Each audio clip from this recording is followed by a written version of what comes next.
The small town of Willow Creek was the kind of place where time seemed to stand still. Nestled between rolling hills and dense forests, it had an almost magical charm that drew people in but rarely let them leave for good. For Emily Carter, this town wasn't just a dot on the map. It was her roots, her beginning. But life had taken her far away from those roots over the years. Now, at 22, she lived in the bustling city, surrounded by skyscrapers and endless noise. Her days were filled with deadlines, meetings, and long hours at work, leaving little room for anything else. Yet despite the distance, Willow Creek always lingered in the back of her mind, like a faded photograph tucked into the corner of a drawer. Emily hadn't been home in 5 years. Not because she didn't want to go back, but because life kept pulling her in different directions. Work demanded most of her attention, and when she wasn't working, she was studying or trying to build a future for herself.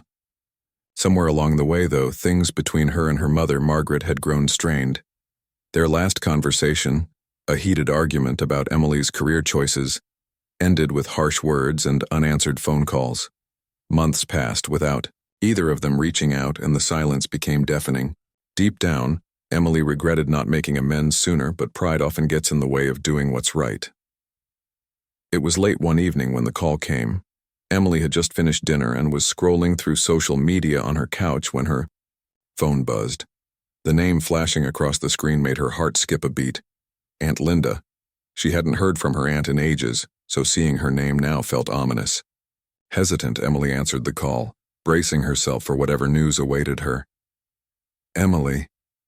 Linda's voice cracked, heavy with emotion. "I'm so sorry to have to tell you this, but your mother is gone." The words hit Emily like a punch to the gut. Gone? How could that be? Just days ago, she'd thought about calling Margaret, maybe even visiting during the holidays, but now that chance was gone forever. Tears welled up in her eyes as she struggled to process what she was hearing. Linda explained that Margaret had passed away suddenly, though the exact cause wasn't clear yet. There would be a funeral in Willow Creek in 3 days, and Emily needed to come home. Hanging up the phone, Emily sat in stunned silence. Memories flooded back, her childhood laughter echoing through the halls of their old house, her mother's warm hugs after a bad day at school, the countless meals they shared around the kitchen table. All of it felt painfully distant now. Guilt gnawed at her insides. Why hadn't she called sooner? Why hadn't she tried harder to fix their relationship? The next morning, Emily booked a bus ticket back to Willow Creek. Packing was a blur. She threw clothes into a suitcase without really thinking about what she was bringing. As she boarded, the bus clutching a crumpled letter from her aunt with details about the funeral, she couldn't shake the feeling that something was off. It wasn't just grief weighing her down, it was something deeper, something she couldn't quite put her finger on. The journey itself was uneventful. The bus rattled along winding roads, passing fields dotted with cows and quaint farmhouses. Outside, the world looked serene, untouched by the turmoil brewing inside Emily. She stared out the window, watching the scenery change from urban sprawl to open countryside. Each mile brought her closer to home, but also closer to facing the reality of her loss. When the bus finally pulled into Willow Creek, Emily stepped off feeling like a stranger in her own hometown. The streets were quieter than she remembered, lined with familiar buildings that seemed smaller somehow. As she walked toward her aunt's house, neighbors stopped to offer condolences. Some hugged her tightly, while others simply nodded sympathetically. Everyone knew everyone here, and word of Margaret's death had spread quickly. But there was something odd about the way people spoke to her.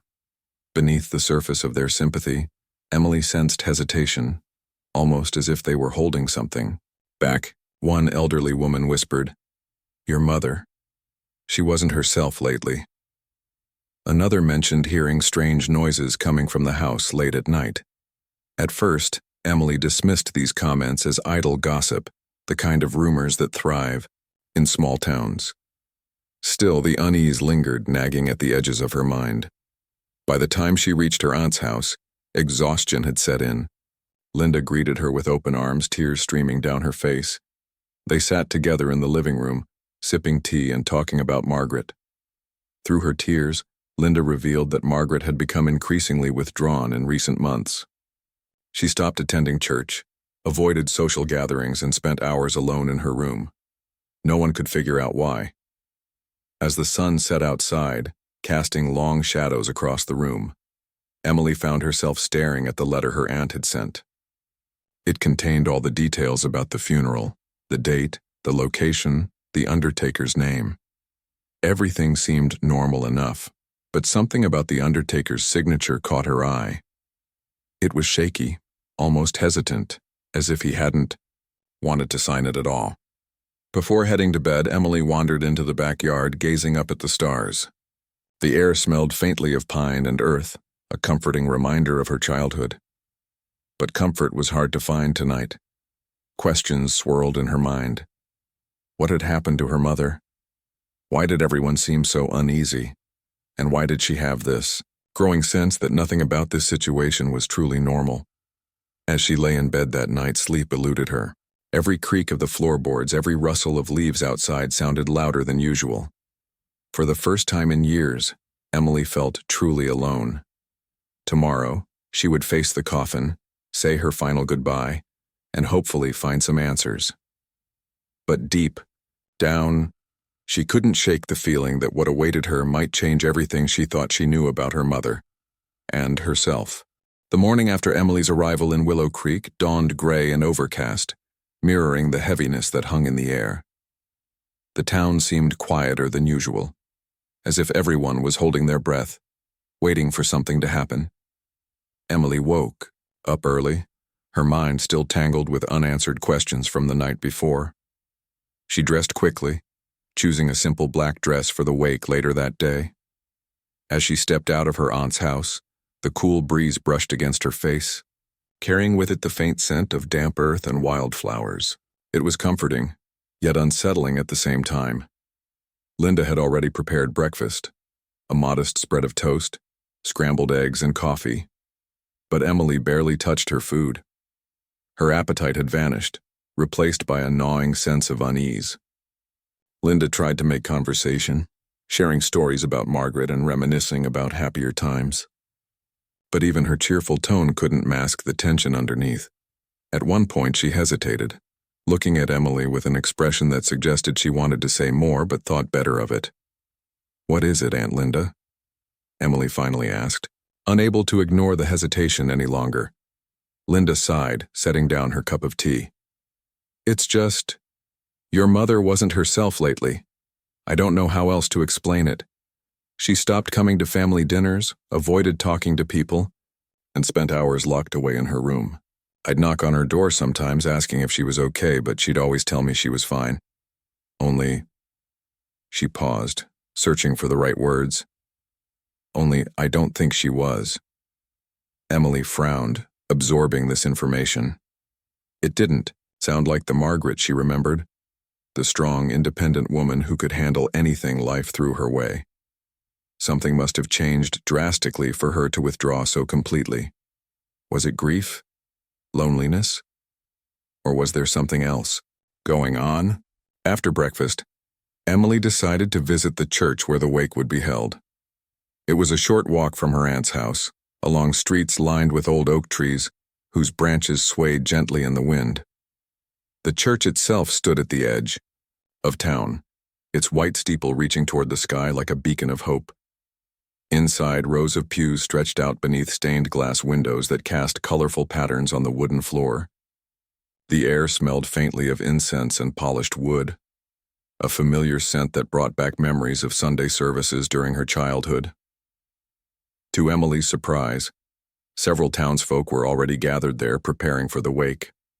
They greeted her warmly, offering condolences and sharing their own recollections of Margaret. One elderly man recalled how she used to bake pies for the annual harvest festival, while a young mother mentioned how Margaret had once helped her fix a broken fence. Each story painted a picture of a kind, generous woman who had been deeply loved by her community.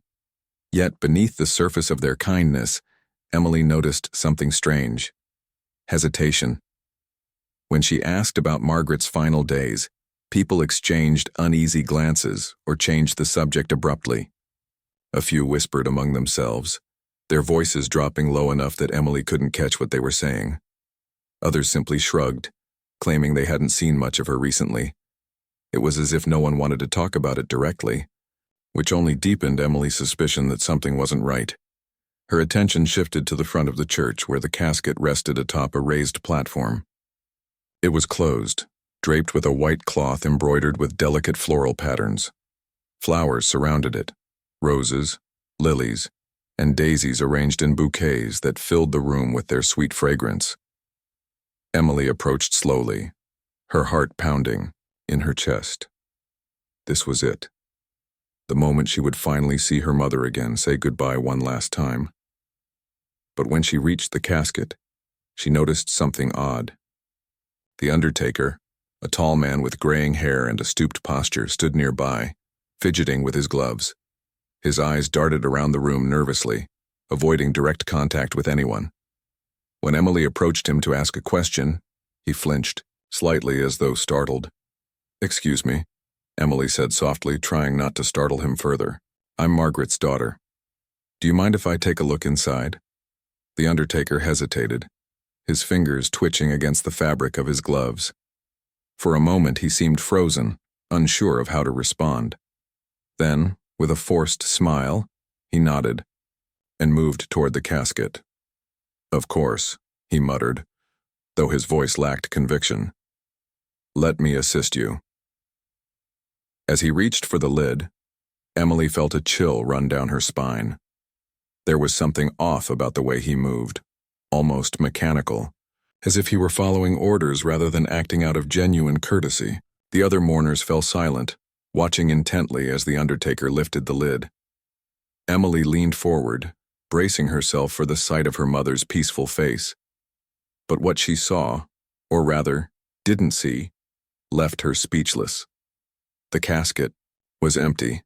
Gasps rippled through the crowd, followed by murmurs of disbelief. Some people crossed themselves, muttering prayers under their breath, while others backed away, shaking their heads in confusion. Emily stood frozen, staring into the hollow space where her mother should have been. Her mind raced, struggling to process what she was seeing. How could this be possible? Where was Margaret? The undertaker looked equally shocked, though his reaction seemed exaggerated, almost theatrical. He stammered, stumbling over his words as he tried to explain. I swear I handled everything properly. The coroner assured me." His voice trailed off, leaving the sentence unfinished. Emily turned to her aunt, who had joined her at the front of the church. Tears streamed down Linda's face as she clutched Emily's arm. "What does this mean?" Emily demanded, her voice trembling. "Where is my mother?" Linda shook her head, clearly as bewildered as everyone else. "I don't know, sweetheart. No one told me anything about this. We assumed she was already buried." The priest, a kind-faced older man named Father Thomas, stepped forward, attempting to calm the growing panic. "Let us not jump to conclusions," he said firmly, though his hands trembled slightly as he adjusted his glasses. "There may be a reasonable explanation for this. Perhaps there has been a misunderstanding." A misunderstanding? Emily thought bitterly. That seemed unlikely given the circumstances. Something far more sinister was at play here, and she intended to find out what it was. As the crowd dispersed, murmuring amongst themselves, Emily stayed behind, staring at the empty casket. Her thoughts churned like storm clouds, dark and chaotic. If Margaret wasn't dead, or at least not in the coffin, then where was she? Had someone tampered with the body? Was this some cruel prank orchestrated by unknown forces? Or was there a deeper, darker truth lurking beneath the surface of Willow Creek? Determined to uncover answers, Emily began piecing together fragments of information. She remembered the whispers she'd overheard earlier, the strange behavior of the townsfolk, and the undertaker's nervous demeanor. None of it added up. With each passing moment, her resolve strengthened. She wouldn't leave Willow Creek until she found out what had really happened to her mother. That evening, as she sat alone in her aunt's living room, Emily pulled out an old photo album she'd found tucked away in a drawer. Flipping through the pages, she studied pictures of her mother from years past, smiling, vibrant, full of life. These images felt worlds apart from the reclusive figure described by the townspeople. What had driven such a drastic change in Margaret? And why had no one intervened sooner? Her gaze landed on a photograph taken just months ago. In it, Margaret stood near the edge of the forest, gazing into the distance with an unreadable expression. Behind her, the trees loomed tall and shadowy, their branches twisted like skeletal fingers. Something about the image sent a shiver down Emily's spine. It wasn't just the eerie backdrop. It was the look in Margaret's eyes, a mixture of fear and determination that made Emily's stomach twist. She closed the album, her mind racing. Whatever secrets lay hidden in Willow Creek, she was determined to unearth them, for her mother, for herself, and for the truth. The empty coffin had left everyone in shock, but for Emily it was more than just confusion. It was a call to action. She couldn't shake the feeling that something far bigger and darker was at play in Willow Creek. The whispers, the undertakers, nervousness, the townsfolk's reluctance to talk, all of it pointed to secrets buried deeper than anyone cared to admit. As the days passed, Emily found herself unable to sit still. Every moment she spent idle felt like a betrayal of her mother's memory. She needed answers, and she needed them now. That night, after the chaos of the wake had settled, Emily returned to her Aunt Linda's house. The two women sat together in the dimly lit living room, the silence between them heavy with unspoken questions. Linda had been crying earlier, but now she looked exhausted, her face pale and drawn. Emily tried to comfort her, but her own mind was racing too fast to focus on anything else. Finally, she broke the silence. "Aunt Linda," Emily began, her voice steady despite the turmoil inside her. "I need to know everything Mom was doing before she disappeared. Anything unusual, anything out of the ordinary." Linda hesitated, twisting her hands in her lap. For a long moment she didn't respond, as if weighing whether or not to share what she knew. Then with a deep sigh, she nodded. "All right, sweetheart. I'll tell you what I can. But promise me you won't go looking for trouble. This town, it has its secrets, and some of them are better left alone." Emily nodded, though she had no intention of keeping that promise. If there was one thing she'd learned from her mother, it was that ignoring problems never made them go away. "Just tell me," she urged. Linda leaned back in her chair, closing her eyes as if summoning the strength to recount painful memories. "Margaret changed over the past year," she began slowly. "At first, it was little things. She stopped going to church, avoided social gatherings, and spent most of her time alone. I thought maybe she was grieving your father's passing again, even though it's been years since he died, but then—" Her voice trailed off, and she opened her eyes, fixing Emily with a troubled gaze. Then she started acting strange. Talking to herself, locking herself in her room for hours, taking long walks in the woods at odd times of the day.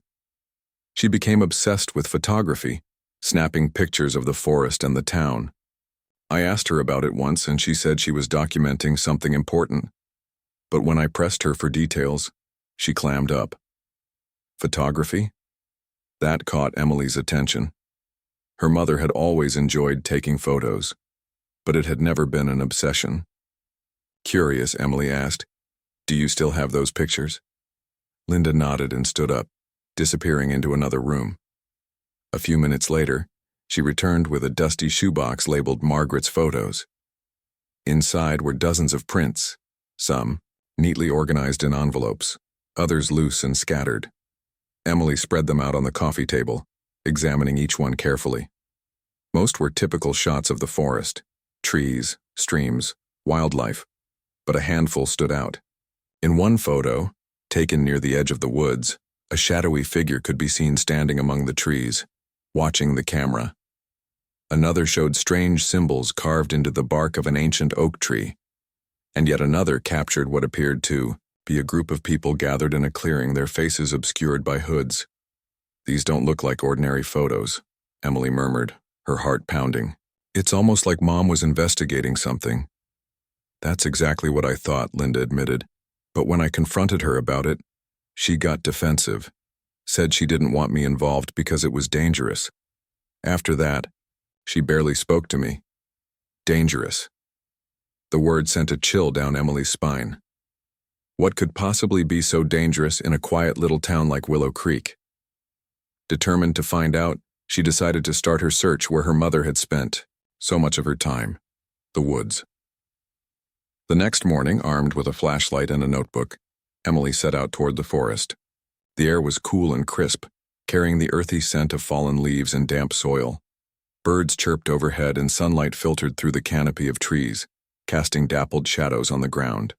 It was beautiful, almost serene, but Emily couldn't shake the feeling that she was being watched. Every rustle of leaves, every snap of a twig, made her glance over her shoulder. She followed the path her mother often took, based on the locations marked in the photographs. Along the way, she noticed traces of her mother's presence, discarded wrappers from energy bars, footprints in the soft dirt, even a scarf snagged on a low branch.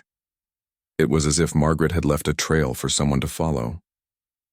But where did it lead? After nearly an hour of walking, Emily reached a clearing she recognized from one of the photos. In the center stood the ancient oak tree with the strange symbols carved into its bark. Up close, the markings were even more intricate, resembling a mix of runes and geometric shapes.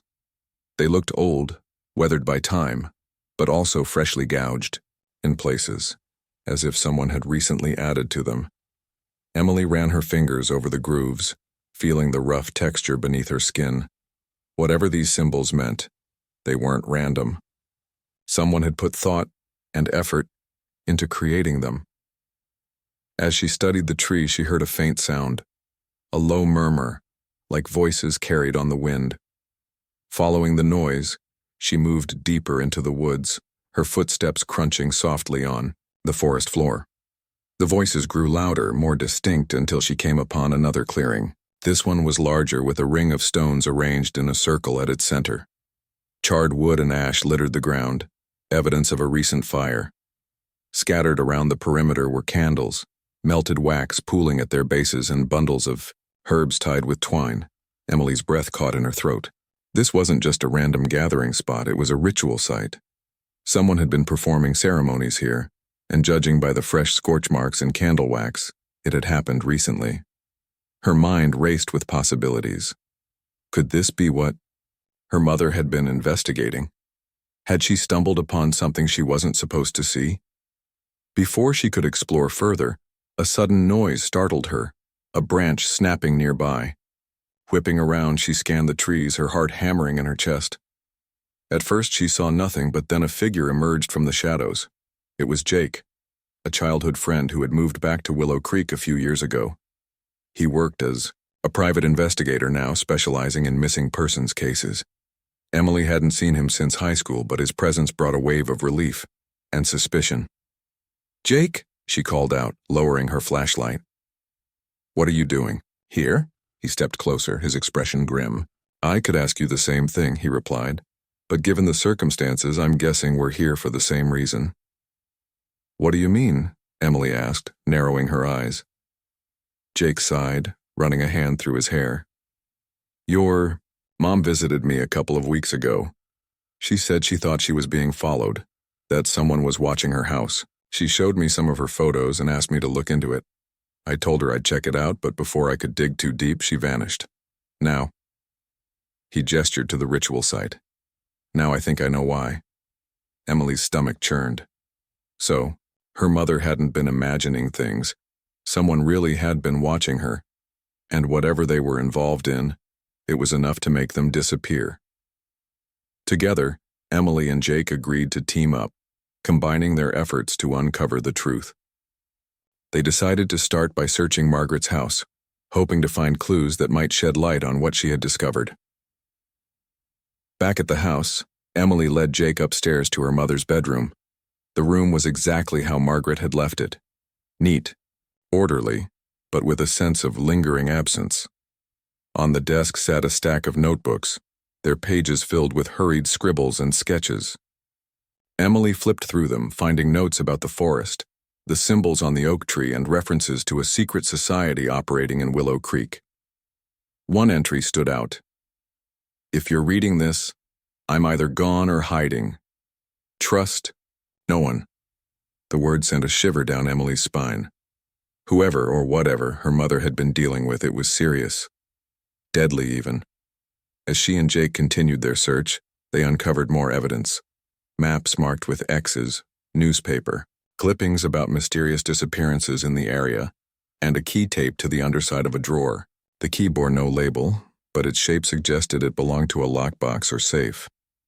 "This is getting bigger than we thought," Jake said, his voice low. "We need to tread carefully.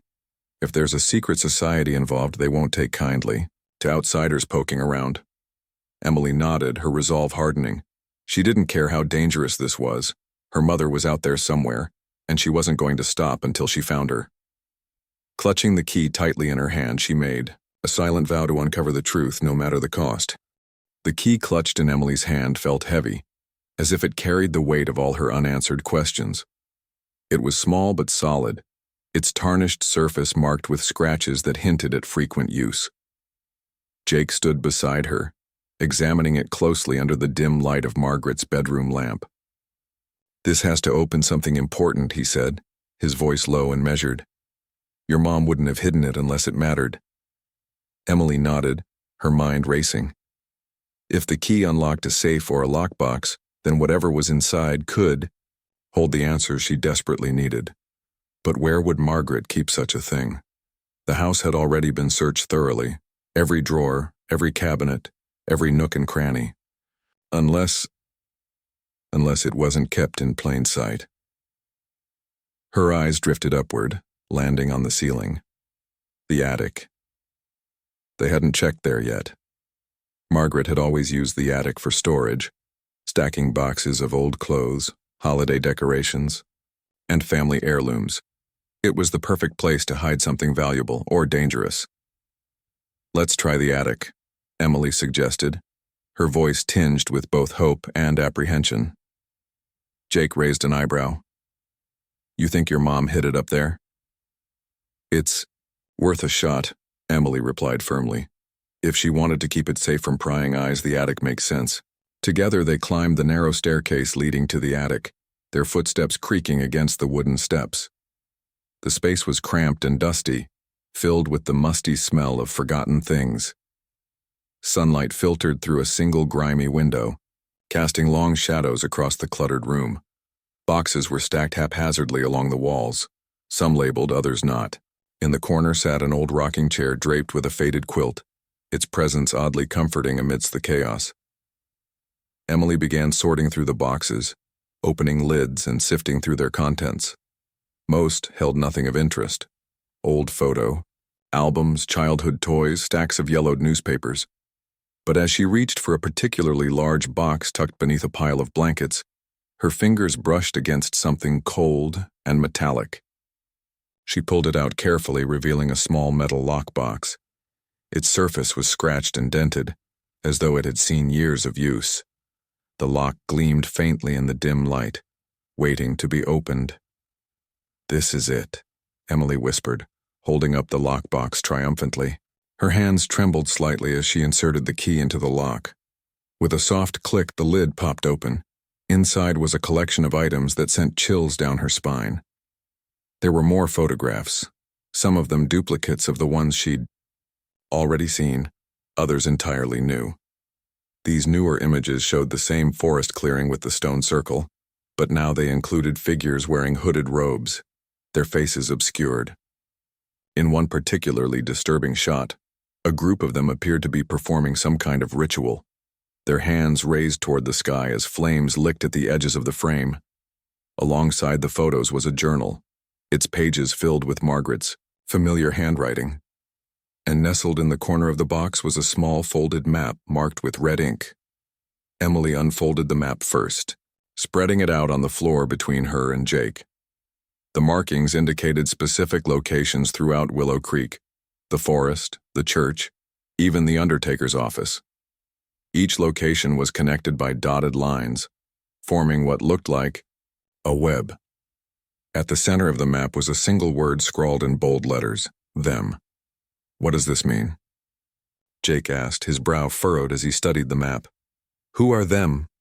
I don't know, Emily admitted, her voice barely above a whisper. But I think Mom was trying to figure it out.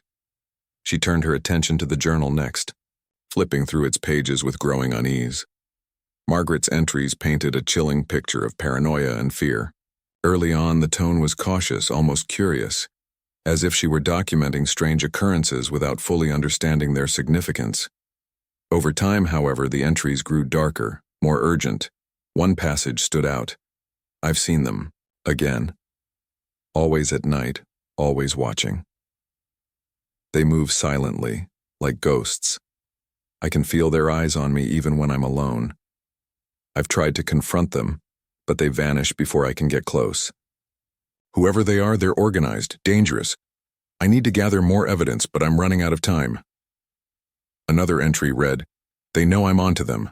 Last night, someone broke into the house while I was sleeping.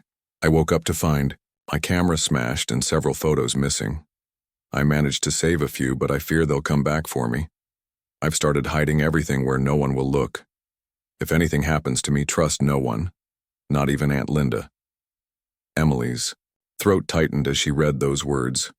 Her mother had known she was in danger, and yet she hadn't told anyone, not even her own sister. Why? Was she trying to protect them, or did she simply believe no one would believe her? As they continued reading, another revelation struck them. Margaret had discovered that the secret society operating in Willow Creek wasn't just a local phenomenon. It was part of something much larger. She referred to it as the Veil, describing it as a network of individuals who conducted rituals to maintain control over the town.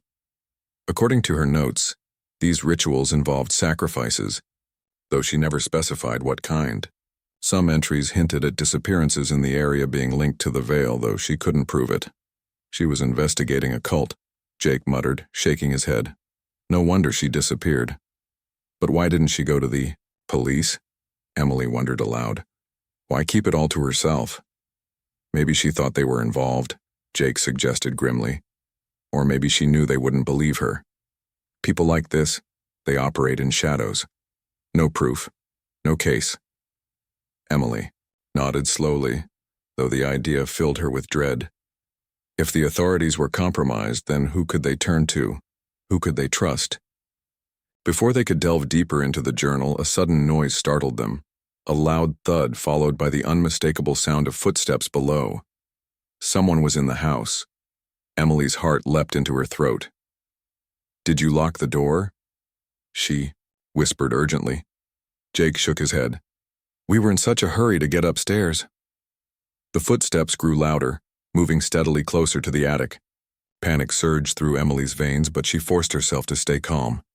Grabbing the lockbox, she shoved it into a nearby bag, slinging it over her shoulder. We need to get out of here, she hissed. Jake nodded, glancing around for an escape route. The attic had only one entrance, the staircase they'd come up, and whoever was downstairs likely knew they were up there. Time was running out. Follow me, Jake said quietly, pulling Emily toward the far corner of the attic. Hidden behind a stack of crates was a small trapdoor embedded in the floor. He pried it open, revealing a narrow ladder descending into darkness. This leads to the basement, he explained. It's risky, but it's our best shot. Without hesitation, Emily climbed down the ladder, Jake close behind her. The basement was damp and cold, the air thick with the smell of mildew. A single bulb hung from the ceiling, casting weak light over shelves lined with jars and tools. They moved, quickly heading for the door that led outside. Just as they reached it, the sound of voices echoed from above. Someone was searching the attic. They're coming, Emily whispered, her pulse pounding in her ears. Jake pushed open the door, ushering her out into the cool night air. The backyard was dark and quiet, the only sounds coming from the rustling leaves and distant crickets. They sprinted across the grass, disappearing into the cover of the trees at the edge of the property. Once they were safely hidden among the shadows, Emily allowed herself a moment to catch her breath. Her hands trembled as she clutched the bag containing the lockbox. Whatever secrets it held, they were too important to lose now. "We need to figure out what's going on," she said, her voice steady despite the adrenaline coursing through her body. "And we need to do it fast. Whoever's after us, they won't stop until they get what they want." Jake nodded, his expression grim. "Then we'd better get moving. We've got work to do." As they disappeared into the woods, the weight of their discovery settled heavily on their shoulders. The truth about Willow Creek, and about Margaret's disappearance, was out there somewhere, and Emily was determined to find it, no matter the cost. The forest enveloped Emily and Jake like a living, breathing entity. The trees stood tall and silent, their branches intertwining to form a canopy that blocked out most of the moonlight. Shadows danced across the ground, shifting with every gust of wind. The air was cool and damp, carrying the faint scent of moss and earth. Despite the tranquility of the surroundings, Emily couldn't shake the feeling that they were being watched. Every snap of a twig, every rustle of leaves made her glance over her shoulder. "We can't stay out here for long," Jake whispered, his voice barely audible over the soft hum of the night. "If someone's following us, we need to find cover." Emily nodded, clutching the bag containing the lockbox tightly against her chest. She hadn't dared open it since fleeing the house, but she could feel its weight pressing into her side, a constant reminder of the secrets it held. Whatever was inside, it was too important to risk losing now. Together, they moved deeper into the woods, their footsteps muffled by the thick layer of fallen leaves carpeting the forest floor. After nearly 20 minutes of walking, they stumbled upon a narrow path partially hidden by overgrown bushes. It looked unused, as if it had been abandoned years ago. Jake crouched down, examining the ground for signs of recent activity. "This might lead somewhere safe," he said cautiously. "Let's follow it and see where it goes." The path twisted and turned, weaving through the dense underbrush until it eventually opened up into a small clearing. In the center stood the ancient oak tree with the strange symbols carved into its bark, the same tree Emily had seen in her mother's photographs. The sight sent a shiver down her spine. This place felt wrong, unnatural, as if it existed outside the flow of time. Even the sounds of the forest seemed muted here, replaced by an eerie silence that pressed against her ears. Jake scanned the area, his eyes narrowing as he noticed something new. Near the base of the tree was a patch of disturbed soil, darker than the surrounding ground. Kneeling down, he brushed away the loose dirt with his hands, revealing the edge of what appeared to be a wooden plank. "Looks like there's something buried here," he muttered, glancing at Emily. Her stomach churned with unease. "Do you think Mom put it there?" "It's possible," Jake replied. "She was trying to hide everything, remember? If she found something incriminating, this would be a good spot." With trembling hands, Emily helped Jake dig around the edges of the plank until they could pry it loose. Beneath it lay a narrow tunnel leading downward, its entrance reinforced with rough-hewn stones. A faint draft wafted up from below, carrying with it the scent of damp earth and something else, something metallic. Blood? Fear gripped Emily's heart, but she pushed it aside. They had come this far, they couldn't turn back now. "I'll go first," Jake offered, pulling out a flashlight. Emily hesitated, but ultimately handed him the bag with the lockbox before following him into the tunnel. The descent was steep and narrow, forcing them to move slowly and carefully. The walls were slick with moisture, and the air grew colder with each step. After what felt like an eternity, they reached the bottom. The underground chamber was unlike anything Emily had ever seen. It was spacious, with stone walls covered in more of the strange symbols that adorned the oak tree. Torches, mounted on brackets, cast flickering light across the room, illuminating a scene that made her blood run cold. Chains hung from the ceiling, their links rusted but still functional. A crude altar stood in the center, stained with dark blotches that looked disturbingly like dried blood. And in one corner, huddled against the wall, was a figure wrapped in tattered blankets. "Mom?" Emily gasped, rushing forward before Jake could stop her. The figure stirred weakly, lifting her head to reveal a gaunt face framed by matted hair. It was Margaret, though she looked nothing like the strong, vibrant woman Emily remembered. Her skin was pale and sallow, her eyes sunken and hollow. Bruises marred her arms, and her wrists bore raw marks where the chains had once bound her. But despite her frail appearance, there was a flicker of recognition in her gaze as she locked eyes with her daughter. "Emily," Margaret croaked, her voice barely audible. "You shouldn't be here." Tears streamed down Emily's face as she knelt beside her mother, cradling her fragile body in her arms. "We're getting you out of here," she promised fiercely. "I'm not leaving without you." Jake approached cautiously, scanning the chamber for any signs of danger. "We need to move quickly," he urged. "If whoever did this finds us—" He didn't finish his sentence. From somewhere above, the sound of footsteps echoed faintly, growing louder with each passing second. Someone was coming. Panic surged through Emily, but Margaret grabbed her arm with surprising strength. "Listen to me," she rasped urgently. "They know I'm onto them. They took me because they thought I'd expose them. You have to finish what I started." "What are you talking about?" Emily demanded, her voice breaking. "What is this place?" Margaret shook her head, tears welling up in her own eyes. "It's bigger than you realize, bigger than Willow Creek. The Veil. They're everywhere. They control things, manipulate people. They won't stop until they're stopped." Before Emily could press further, Jake interrupted. "We don't have time for this. We need to get out of here now." Nodding reluctantly, Emily helped her mother to her feet. Margaret leaned heavily on her, her legs trembling beneath her. "Wait."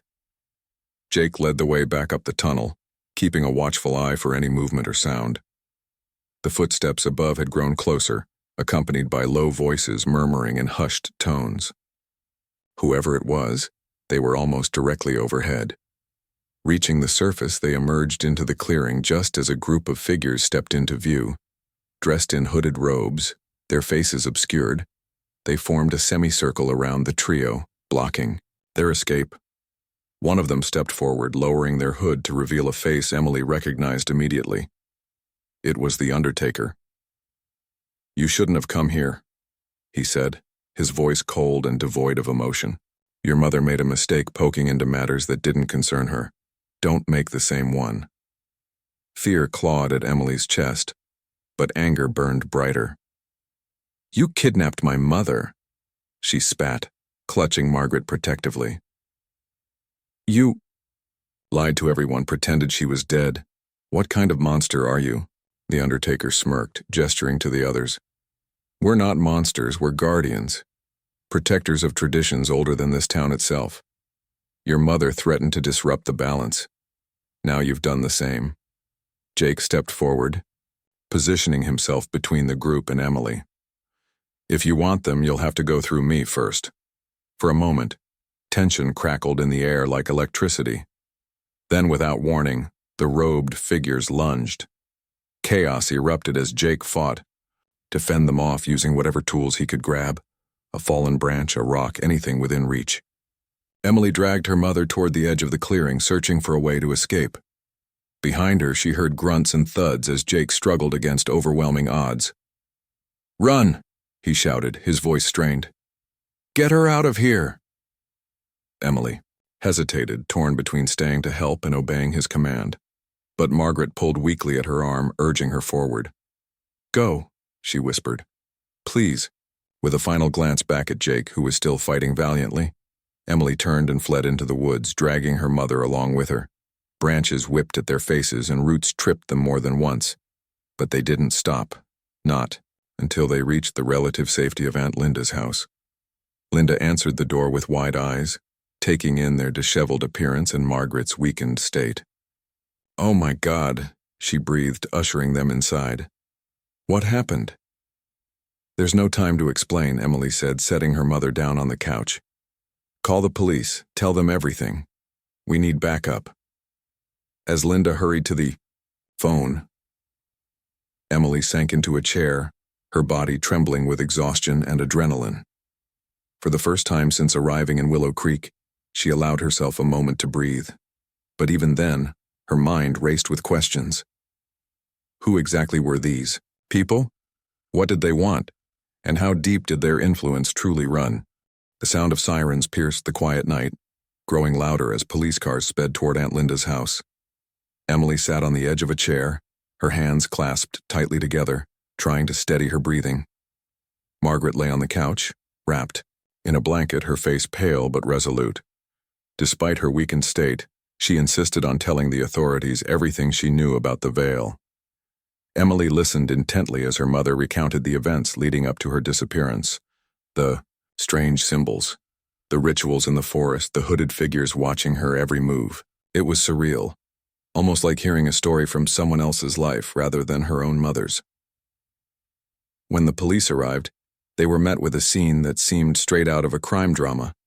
Officers swarmed the house, taking statements and securing evidence. Detective Harris, a seasoned investigator with sharp eyes and a no-nonsense demeanor, took charge. He listened carefully as Margaret described the underground chamber and the undertaker's involvement. At first, skepticism flickered across his face. This was, after all, an extraordinary claim.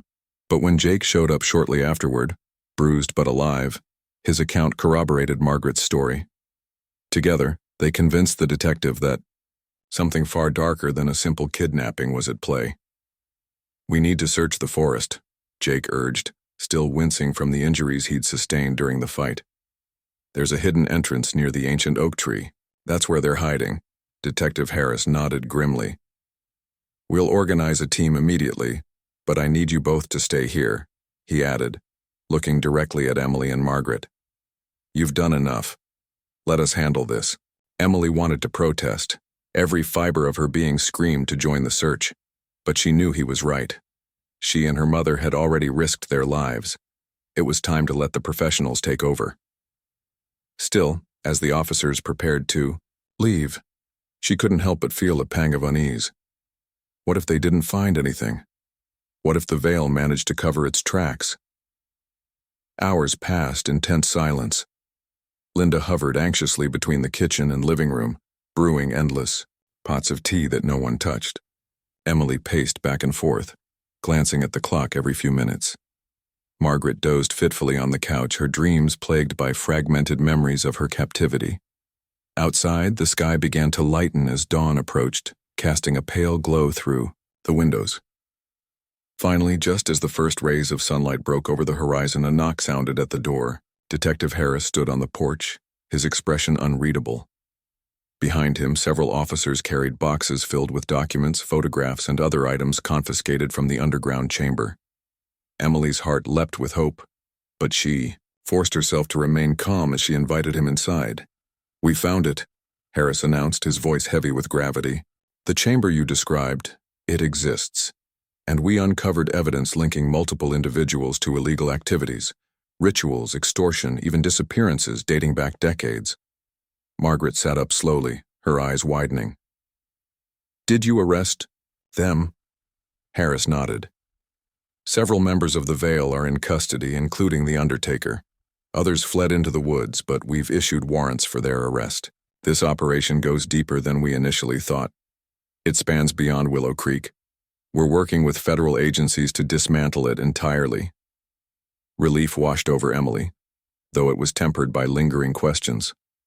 How had such a sinister organization thrived unnoticed for so long? Who else might be involved? And most importantly, what would happen now? Over the next few days, the town of Willow Creek buzzed with activity as news of the arrests spread. Neighbors whispered about the secret society, some expressing shock, others claiming they'd suspected something all along. The Undertaker's betrayal cut deep. He had been a trusted figure in the community, a man everyone relied on during their darkest moments. His arrest left many questioning how well they truly knew those around them. For Emily and Margaret, the aftermath was bittersweet. Their relationship, strained for years by distance and misunderstandings, began to heal. Sitting together on the porch one evening, they talked openly for the first time in ages. Margaret apologized for shutting Emily out, explaining that her obsession with uncovering the veil had consumed her completely. "I thought I could protect you by keeping you away," she admitted softly. "But I see now that I only pushed you further." Emily reached for her mother's hand, squeezing it gently. "I'm sorry, too." I should have tried harder to fix things between us. None of this would have happened if I hadn't stayed away for so long. They shared a quiet moment, the weight of their shared pain lifting ever so slightly. It wouldn't be easy. Trust takes time to rebuild, but they were determined to start anew. As weeks turned into months, life in Willow Creek slowly returned to normal, or as close to normal as it could be after such a revelation. The Vale's influence began to unravel, exposing corruption that extended far beyond the small town. Federal investigations revealed connections to similar groups across the country, sparking widespread outrage and calls for accountability. For Emily, the experience changed her forever. She decided to use her skills as a journalist to shed light on hidden truths, dedicating herself to uncovering stories that others might overlook. Her first article, detailing her mother's ordeal and the exposure of the Vale, gained national attention, earning her recognition as a fearless advocate for justice. One crisp autumn afternoon, Emily and Margaret stood together at the edge of the forest, gazing at the ancient oak tree where it had all begun. The symbols carved into its bark had been removed, leaving smooth patches of fresh wood. In their place, Emily scattered handfuls of wildflower seeds, a gesture of renewal and hope. "I never thought I'd come back here willingly," Margaret said, smiling faintly. "But it felt right." Emily nodded, feeling a sense of closure wash over her. "It's not goodbye," she replied, "just a new beginning." And with that they turned and walked away, leaving the shadows of the past behind them. Whatever challenges lay ahead, they faced them together, stronger than ever before.